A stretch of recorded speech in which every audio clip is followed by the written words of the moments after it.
Hola, bueno, el día de hoy voy a hacer un video para la clase de educación especial eh, de la maestría. Entonces, bueno, mi nombre es Ángela Marisol Muñoz Martínez y el día de hoy voy a hablarles sobre los trastornos afectivos y el trastorno de ansiedad, que son los dos temas que me tocó a mí realizar durante la materia de diagnóstico. Entonces, bueno, en los trastornos afectivos está dividido en dos categorías. Por una parte, los episodios afectivos y por otra parte ya sería un trastorno como tal, que son, se podría decir que dos categorías, pero también yo creo que como dos niveles los que los afectos se pueden sentir, o sea, como que la intensidad y el lapsus de tiempo, ¿no? En los episodios afectivos normalmente son periodos más cortos en los que se presentan los síntomas.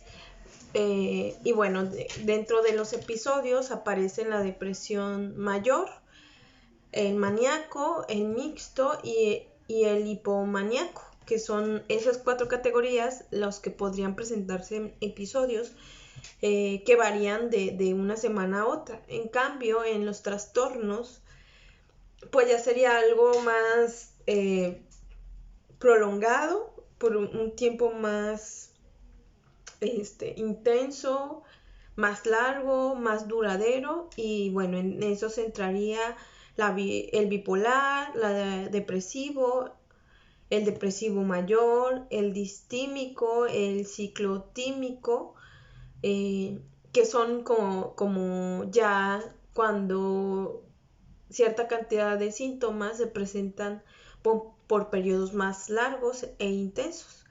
También nos menciona que hay otros trastornos que también entran, pero que se manejan como otros por la cantidad de características que a lo mejor no son tan específicas como los otros anteriores, que podrían ser como la bipolaridad no especificada, los estados de ánimo debido a una enfermedad médica o estados de ánimo relacionados a sustancias o estados de ánimos también no especificados. O sea, ahí entrarían como los que tienen ciertas características pero no cumplen con todos los criterios para considerarlos dentro de los trastornos anteriores. Entonces, esa sería yo creo que la principal diferencia.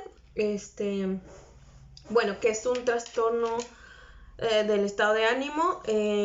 Ya cuando se vuelve un trastorno, algún problema en su estado de ánimo, porque pues recordemos que los estados de ánimos o los estados afectivos, como lo puede ser la tristeza, la felicidad, la tranquilidad, la angustia, se puede decir que estados de ánimos normales por los que todas las personas pasamos pues por toda nuestra vida, ¿no? O sea, toda nuestra vida estamos sintiendo cosas, ¿no?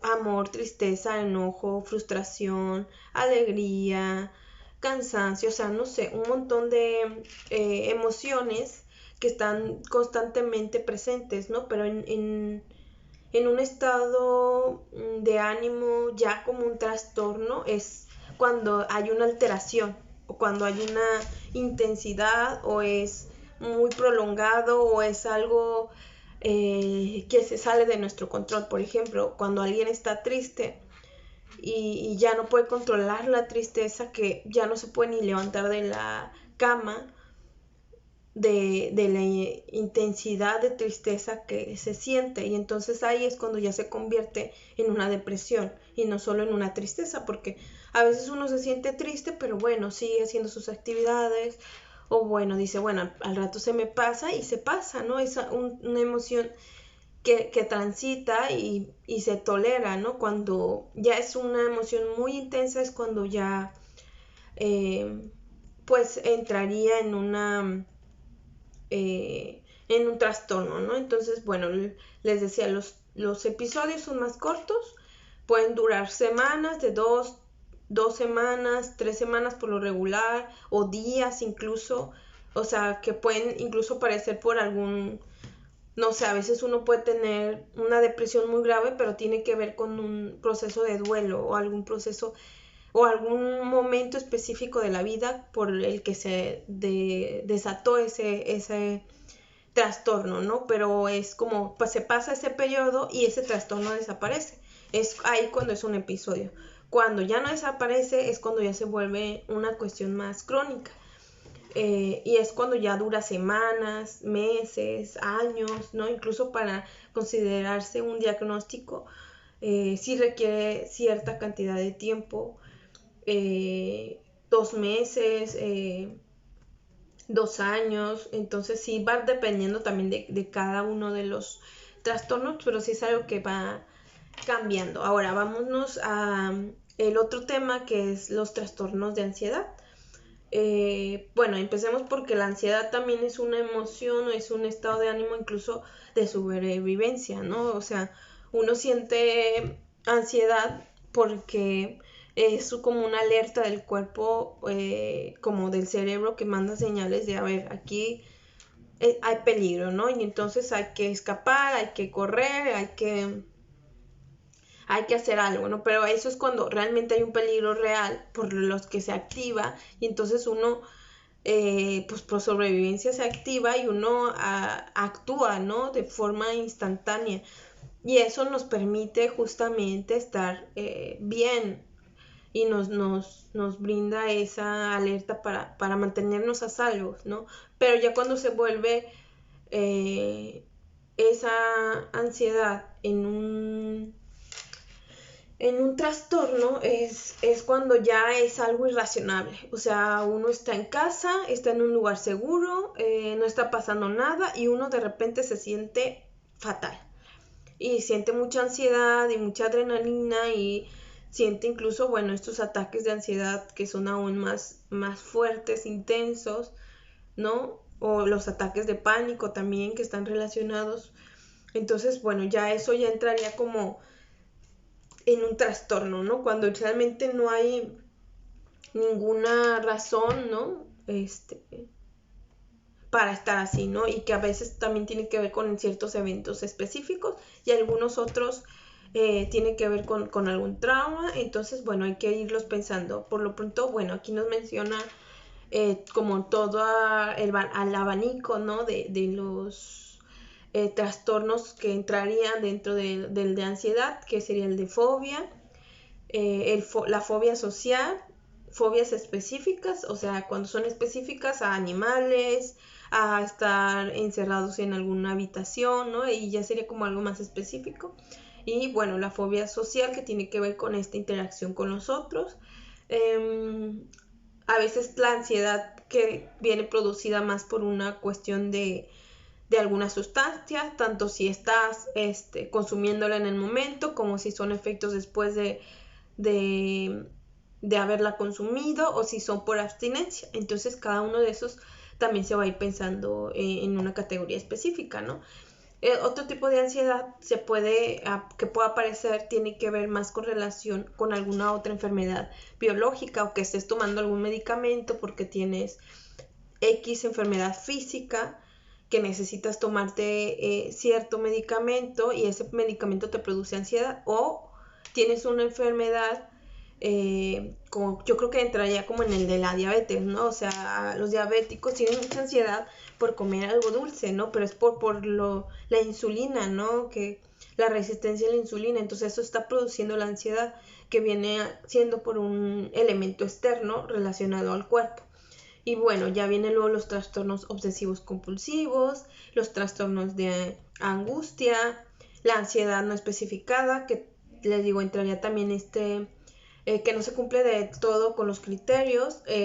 Bueno, los trastornos por estrés también producen ansiedad cuando uno está muy estresado por la carga de trabajo, por alguna situación específica, porque está estudiando y entonces hay mucha carga, mucha presión, ¿no? Por las calificaciones. Entonces todo eso también produce ansiedad y estrés, evidentemente. Y esta ansiedad está relacionada con el estrés, ¿no? Por la carga de trabajo. Y luego hay otro tipo de estrés, que es el estrés postraumático, que a ese ya tiene más que ver con algún evento específico, no sé, que chocaron, que te asaltaron, que te tocó estar en una balacera, que viste, no sé, que algún familiar falleció en tus brazos, no sé, algún evento muy fuerte que se haya tenido y entonces ese colapsó en estrés traumático, ¿no? Y bueno, ya el otro es la ansiedad generalizada, que yo creo que ese es como más común, ¿no? Que tiene que ver con sentir ansiedad con cierto tipo de sucesos.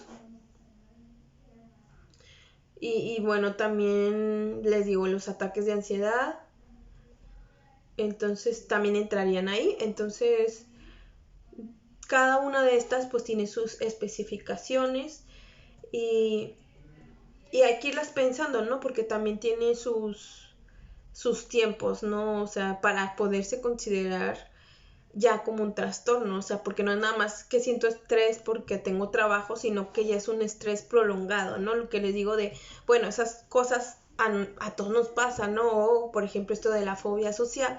A veces uno que tiene que hacer una presentación en público o que tiene que dar una clase, pues obviamente se pone nervioso y le da cierta ansiedad, pero es algo que podemos sobrellevar, ¿no? O sea, nos da miedo, nos da ansiedad, pero la superamos, ¿no? Y entonces ya uno va, expone y ya luego se pasa la ansiedad.